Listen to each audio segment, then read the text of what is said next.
অজয়বাবু রাস্তা দিয়ে হেঁটে যাচ্ছেন। তিনি একজন গ্রামের ধনী ব্যবসায়ী। রাস্তা দিয়ে যাবার পথে গ্রামের লোক তাকে নমস্কার বলে। আচ্ছা বলে দেবো তাকে। বলে দেবো বলতে তিনি কি বোঝাতে চান কেউই জানে না। কারোর আর সাহসও হয় না একথা জিজ্ঞাসা করতে তিনি কাকে বলে দেবেন।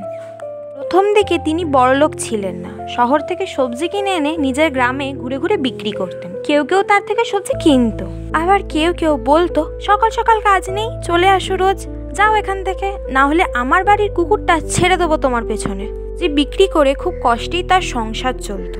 একদিন সবজি বিক্রি করে ফেরার পথে সে দেখে আজকে তার কাছে খাবার মতন পয়সা নেই, কারণ আজকে সেরম সবজি বিক্রিই হয়নি। সে ভাবতে থাকে কিভাবে তার দিন চলবে। সেই সময় তিনি বটগাছের পাশ থেকে যাচ্ছিলেন। বটগাছের নিচে বসে থাকা সাধু তাকে দেখে জিজ্ঞাসা করলেন, কি হয়েছে তোমার?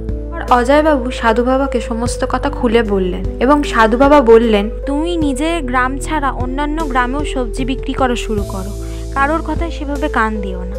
তারপর থেকে সে অন্যান্য জায়গায়ও সবজি বিক্রি করতে শুরু করে। এর থেকে তিনি কিছু টাকা লাভ করেন। এরপর তিনি একটা ছোট দোকান খোলে, তারপর অন্যান্য ব্যবসা শুরু করেন। এইভাবেই তিনি অনেক বড় লোক হয়ে ওঠেন। এরপর সেই সাধু বাবার সঙ্গে আবার দেখা হয়। অজয়বাবু এবার তিনি তার বাড়ি নিয়ে যান সাধু বাবাকে।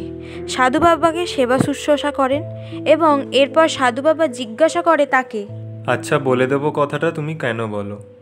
অজয়বাবু হেসে বলেন, জানতে চান সে কথার অর্থ? তাহলে দেখুন। এই বলে তিনি তার টাকা ভর্তি লকার খুলে দেখান এবং বলেন, গ্রামের লোকেরা আমায় যে সম্মান দেয় সেটা আসলে আমার চরিত্র বা ব্যবহারের জন্য না। তারা এই সম্মান দেয় কারণ হলো এই টাকা।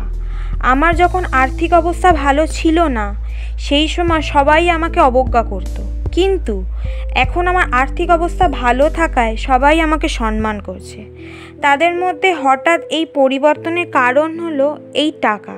তারা যখন আমায় সম্মান করে তখন তারা আমাকে নয়, আমার টাকাকে সম্মান করে। তাই আমি ওদের বলি, আচ্ছা বলে দেবো তাকে। এর থেকেই বোঝা যায় টাকা মানুষের গুরুত্ব নির্ধারণ করছে।